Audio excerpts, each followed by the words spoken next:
അൽ കലാമു ഇന്ദ സമാഇൽ Adan, bank കേൾക്കുന്ന സമയത്ത് ദുന്യവിയായ സംസാരം സംസാരിച്ചാൽ, ഹാഫിള് ജലാലുദ്ദീൻ സുയൂത്തി റളിയല്ലാഹു അൻഹു പറയുന്നുണ്ട്, അത് അയാളുടെ മരണം മോശമാവാനുള്ള വഴിയാണ്.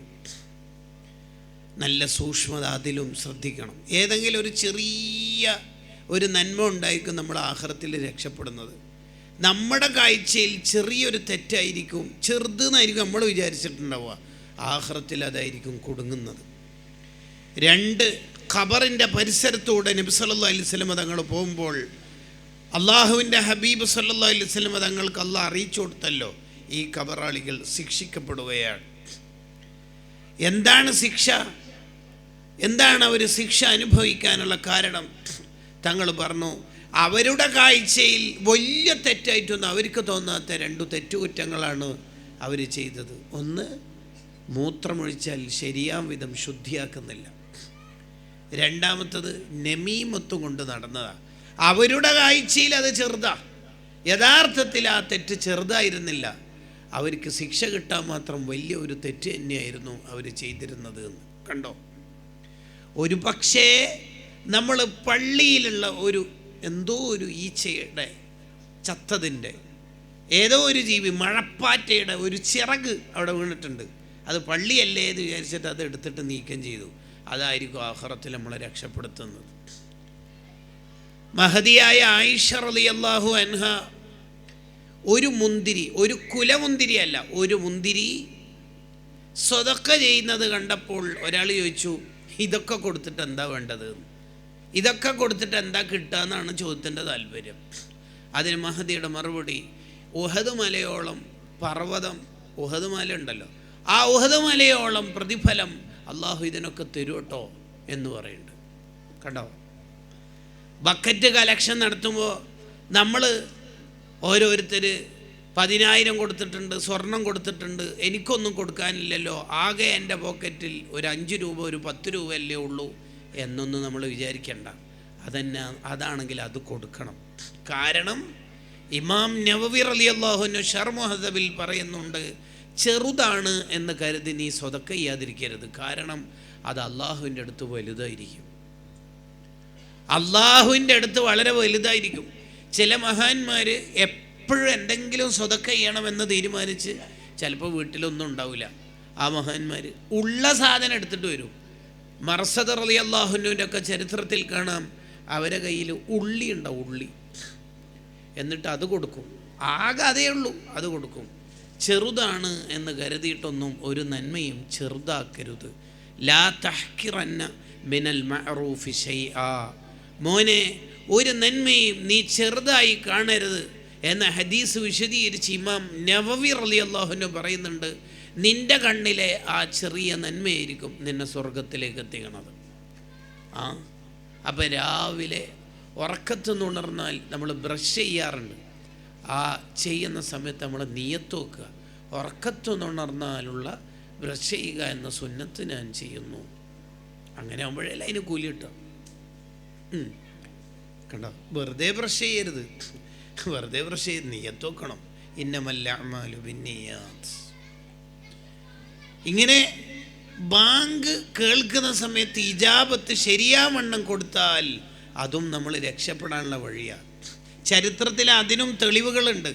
ഹാറൂൺ റഷീദിൻ്റെ ഭാര്യ സുബൈദ, അവർ വഫാത്തായപ്പോൾ ഒരാൾ ചോദിച്ചു, എന്താണ് ഹാല്? അള്ളാഹു ദോഷങ്ങളൊക്കെ പുറത്തു തന്നു. എന്താണ് അതിൻ്റെ കാരണം? കൊട്ടാരത്തിൽ കുറച്ച് കുട്ടികൾ പാട്ട് പാടുന്നുണ്ടായിരുന്നു. ആ ഘട്ടത്തിൽ ബാങ്ക് കേട്ടപ്പോൾ ഞാൻ അവരോട് മിണ്ടാതിരിക്കൂ, ബാങ്കല്ലേ എന്ന് പറഞ്ഞത് അള്ളാഹ്ക്ക് ഇഷ്ടപ്പെട്ടു. അതാണ് എനിക്ക് രക്ഷപ്പെടാനുള്ള ഒരു വഴി. വേറെയും വഴികളുണ്ട് കേട്ടോ. അപ്പം നമ്മൾ ഒരു കാരണവശാലും ബാങ്കിനെ നിന്ദിക്കരുത്, ബാങ്കുകാരെയും ബഹുമാനിക്കണം. വമൻ അഹ്സനു ഖൗലൻ മിമ്മൻ ദഅ ഇലല്ലാഹ്. ഖുർആൻ പുകഴ്ത്തിയ ഒരു വിഭാഗമാണ് ബാങ്കുകാർ എന്ന് പറഞ്ഞാൽ.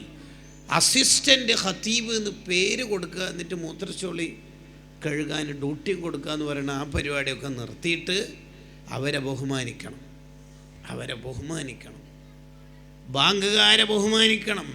അവർക്കും മെച്ചപ്പെട്ട സാലറി തന്നെ കൊടുക്കണം. ഖത്തീബിന് വില വേണം, അത് വലിയ മഹത്വമുള്ള കാര്യമാണ് അവർ ചെയ്യണത്. ബാങ്കുകാരെ നിന്ദിക്കാൻ പാടില്ല. ബാങ്കുകാർ ആഖിറത്തിൽ വലിയ സ്ഥാനമുള്ളവരാ. അത്വലുന്നാസി അനാഖൻ, അവരുടെ പിരടി നീണ്ടിട്ടുണ്ടാവും എന്ന് പറഞ്ഞാൽ അതിന് കുറേ അർത്ഥങ്ങളുണ്ട്. അതിലൊരർത്ഥം അവർ പരലോകത്ത് വിചാരണക്ക് വിളിക്കുമ്പോൾ അവരിങ്ങനെ, എന്താ വിചാരണക്ക് വിളിക്കാതെ കുറേ സമയമല്ലോ, അവർ വളരെ അഭിമാനപൂർവ്വം ഇങ്ങനെ വെയിറ്റ് ചെയ്യും അത്രേ. ബാങ്കുകാർക്ക് വലിയ മഹത്വമുണ്ട്. ബാങ്കുകാരെ ബഹുമാനിക്കണം, ബാങ്കുകാരെ നിന്ദിക്കരുത്. ബാങ്കിന് ചാൻസ് കിട്ടിയാൽ ബാങ്ക് കൊടുക്കണം. ബാങ്ക് കൊടുക്കാൻ എപ്പോഴൊക്കെ നമുക്ക് ചാൻസ് കിട്ടിയോ അപ്പോഴൊക്കെ ബാങ്ക് കൊടുക്കണം. കാരണം ബാങ്ക് കേൾക്കുന്ന കല്ലും മരങ്ങളുമെല്ലാം ബാങ്ക് കൊടുത്താക്ക് അള്ളാഹുവിൻ്റെ മുമ്പിൽ സാക്ഷിക്കുന്ന വലാ മദറുൻ വലാ ഹജറുൻ. അബൂ സഈദ് അൽ ഖുദരി റളിയല്ലാഹു അൻഹുവിനോട് നബി സല്ലല്ലാഹു അലൈഹി വസല്ലം പറഞ്ഞല്ലോ, മോനെ, വിജനമായ സ്ഥലത്താണ് നീ എത്തിയതെങ്കിലും ബാങ്ക് ഉറക്കെ തന്നെ കൊടുക്കണം. ആരും ഇല്ലല്ലോ എന്നൊന്നും കരുതേണ്ട, ഉറക്കെ തന്നെ കൊടുക്കണം. കാരണം ബാങ്ക് കേൾക്കുന്ന കല്ലും ചരൽക്കല്ലും അവിടെയുള്ള മണലും അവിടെയുള്ള മണ്ണും അവിടെയുള്ള മരങ്ങളും അവിടുത്തെ ചെടികളുമെല്ലാം നിനക്ക് സാക്ഷി നിൽക്കും.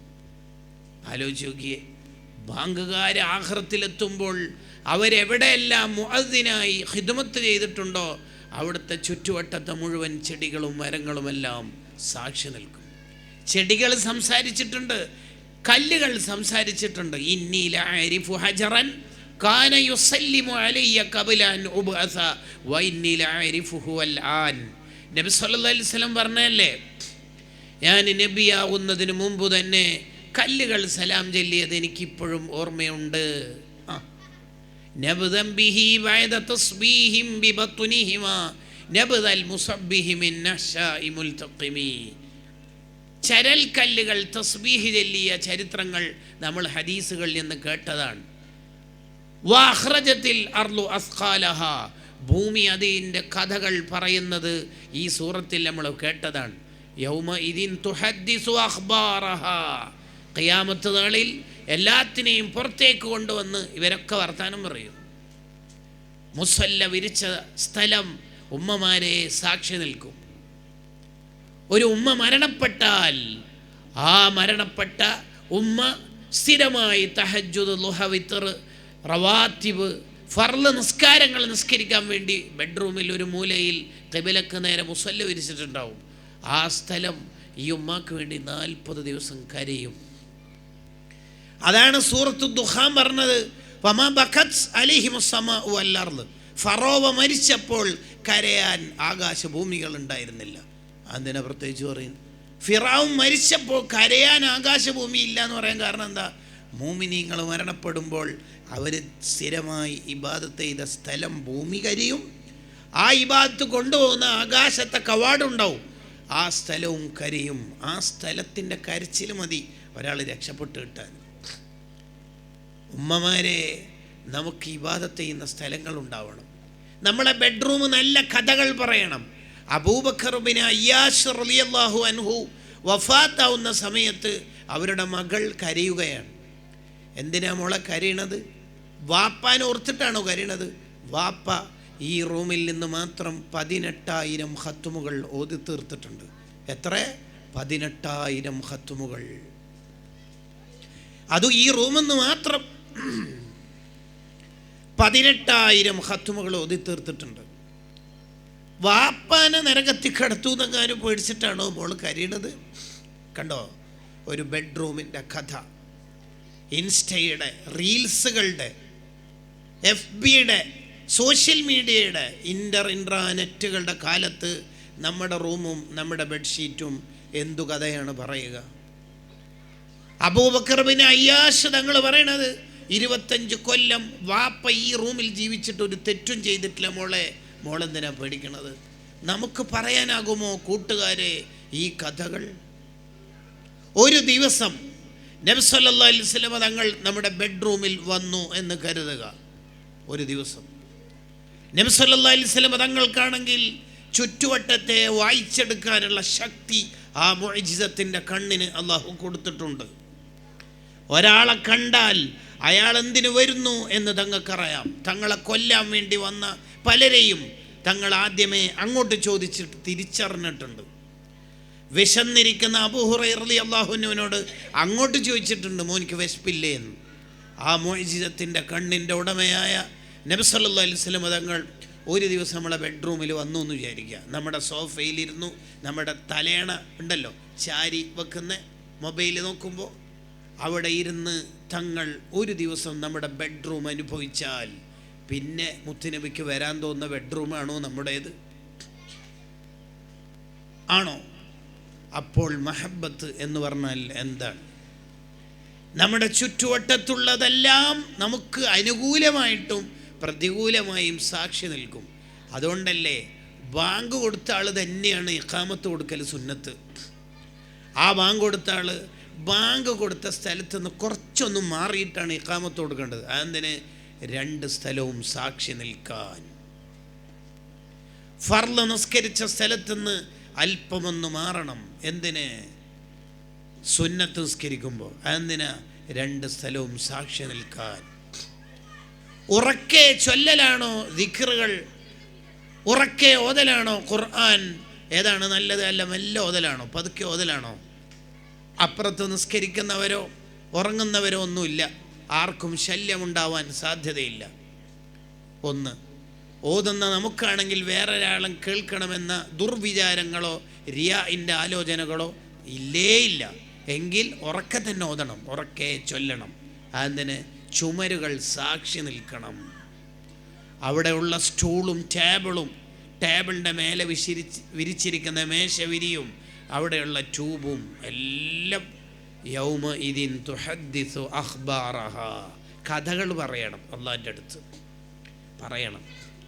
സ്ത്രീകളാണെങ്കിൽ ഈ പറയുന്ന കണ്ടീഷനോടെയാണെങ്കിൽ എന്ന് പറഞ്ഞാൽ ഉറക്കെ ഓതുമ്പോൾ കിബറിൻ്റെ റിയാഇൻ്റെ ചിന്തയില്ല, വേറൊരാൾക്ക് ഉറക്കത്തിൻ്റെ നിസ്കരിക്കുന്നവരുടെ ശല്യപ്പെടുത്തലുകളൊന്നും ഇല്ല. അന്യപുരുഷൻ കേൾക്കാനുമില്ലെങ്കിൽ അവരും കുറച്ചൊന്ന് സൗണ്ട് കൂട്ടിയിട്ട് തന്നെ ചൊല്ലാം, അവർക്ക് ഓതാം. അതാണ് വേണ്ടത്, ഓവർ സൗണ്ട് എടുക്കണമെന്നല്ല. അപ്പോൾ ബാങ്കുകാരെ നിന്ദിക്കരുത്. ബാങ്ക് ഇഖാമത്തും കൂടി കൊടുക്കുന്നത് ഇമാമത്ത് നിൽക്കുന്നതിനേക്കാൾ അഫ്ളലാണെന്ന് പറഞ്ഞ പണ്ഡിതന്മാർ ഉണ്ടല്ലോ. ബാങ്കാരെ പരിഹസിക്കരുത്. ബാങ്ക് കൊടുക്കുന്ന നാട്ടിൽ സുബ്ഹാനല്ലാഹ് അവിടെ പിശാച് തുരത്തിയോടെ ഓടിക്കപ്പെടും. അതുകൊണ്ടല്ലേ ദേഷ്യം പിടിച്ച ആൾക്കാരുടെ അടുത്തും അല്ലെങ്കിൽ പിശാചിൻ്റെ ശല്യം ഉണ്ട് എന്ന് ബോധ്യപ്പെട്ടാലൊക്കെ ബാങ്ക് കൊടുക്കണമെന്ന് നിർദ്ദേശം വന്നത് എന്തേ? അവിടുന്ന് പിശാച് ഓടാനാണ്. അതാണ് അതിൻ്റെ കാരണം. ബാങ്കിന് വലിയ പവറാണ്. അല്ലാഹ് എന്ന് തുടങ്ങി അല്ലാഹ് എന്നുള്ളതിൽ അവസാനിക്കുന്ന ദിക്റാണ് ബാങ്ക്. അല്ലാഹു അക്ബർ അല്ലാഹു അക്ബർ എന്നതിൽ തുടങ്ങി ലാ ഇലാഹ ഇല്ലല്ലാഹ്, അള്ളയിൽ തുടങ്ങി അല്ലാഹിൽ അവസാനിക്കുന്ന ദിക്റാണ് ബാങ്ക്. ഓരോ അക്ഷരത്തിനും ആയിരക്കണക്കിന് പ്രതിഫലമുണ്ട് ഇജാബത്ത് കൊടുക്കുമ്പോൾ.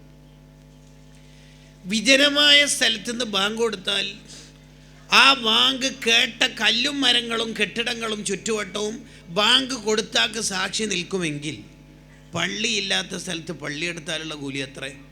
യൂണിറ്റ് ഇല്ലാത്തടത്ത് SSFൻ്റെ SOSൻ്റെ യൂണിറ്റ് ഉണ്ടാക്കിയ കൂലി എത്ര? മദ്രസ ഇല്ലാത്തടത്ത് മദ്രസ സ്ഥാപിച്ചവരുടെ കൂലി എത്ര? ബാങ്ക് വിജനമായ സ്ഥലത്ത് കൊടുത്താൽ അയാൾക്ക് അവിടെയുള്ള എല്ലാം ആ മനുഷ്യന് സാക്ഷി നിന്ന് എത്തിക്കുമെങ്കിൽ ഖൈർ ഇതുവരെ ഇല്ലാത്തൊരു നാട്ടിൽ പോയി ഖൈർ തുടങ്ങിയവർ, ഖൈർ ആരംഭിച്ചവർ, അവരുടെ പ്രതിഫലം ചില്ലറല്ലല്ലോ. എത്ര ആയിരം പള്ളികളാണ് സുൽത്താനുൽ മുസ്താദൊക്കെ എടുത്തത്. അള്ളാഹു ദീർഘായുസ്സ് നൽകുമാറാവട്ടെ. ബാങ്കുകാരെ ബഹുമാനിക്കണം.